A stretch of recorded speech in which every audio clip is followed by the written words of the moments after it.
VMS or FDS? Will a footnote disclosure reconciliation work?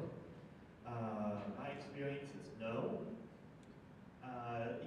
And I think one of the big points when we're looking at FDS and VMS, you know, we're talking about going back and taking dollars amounts and rolling them back into previous months and recording them.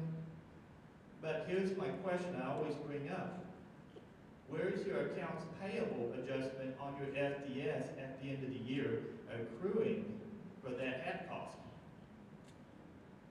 And a lot of times we're not putting on that accounts payable on our financial statements, right? What we're seeing is what? Well, I don't know the dollar amount. I don't know how much to book. Well, you can go back and look at your January payments, if you're a December year-end, and your February payments, and see what the actual amount that was incurred back from those previous months, and book your accrual entry on your December financials to get them in compliance with GAAP to accrue those liabilities, and hopefully that will bring your VMS and then FDS a lot closer. I will say this is an issue from an auditor perspective. You need to look at the VMS report because HUD is using that to what? Fund the program for the next year, right? And so you can go in and if you see adjustments of VMS numbers being reported inaccurately, it's affecting funding for the next year. So we need to take a look at it. One other thing here too. I've had several questions come up about this. Your client can give you access to VMS, read-only. Now, I prefer not to do that because at some level I would like the client to reconcile FDS and VMS. I don't want to be doing that as a general rule. And even as a specific rule. But the truth of the matter is, for a lot of smaller people, they're just at the point where they're saying, just give me the dang ID and let me look at it. We'll get through it faster.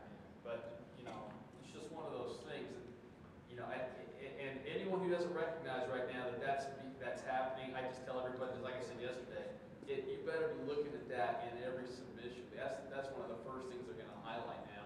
And you have to understand from Hunt's point, it's all about funding. We think it's kind of, you know, if you see it from the compliance end, who the heck cares? Well, because the number matters to people at funding level, so that's why it becomes a big deal.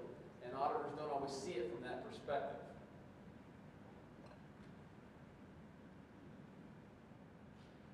All right. Bella says, oh, that's right.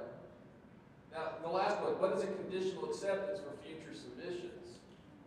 Well, that's a cool little thing since we're not rejecting the submission, but if you don't fix it on the next one, we're going to reject that one. So, FFR, right, for future reference, fix this. In fact, if you got a conditional acceptance on it, I'd be happy. I'd be thinking most of them are coming back and telling us to fix them. And so, from an audit perspective, always go in and look at these issues right from the unaudited, because a lot of times the reviewers will say, hey, tell the auditor to look for this, this, and this, and this. And our client doesn't remember to tell us these things, do they? So go in and take a look at those issues for yourself and see what needs to be possibly either commented on or changed. Yeah, well, and continuation on that thing, if you guys know submissions. If I look through the last 3 years or so of rejection issues to make sure I'm not making the same mistake again. It takes 5 minutes to sort of scan through those, print them, just look at them real quick. Okay, well, comments, especially comments that need to be made, get those back in. But you know, a quick review is all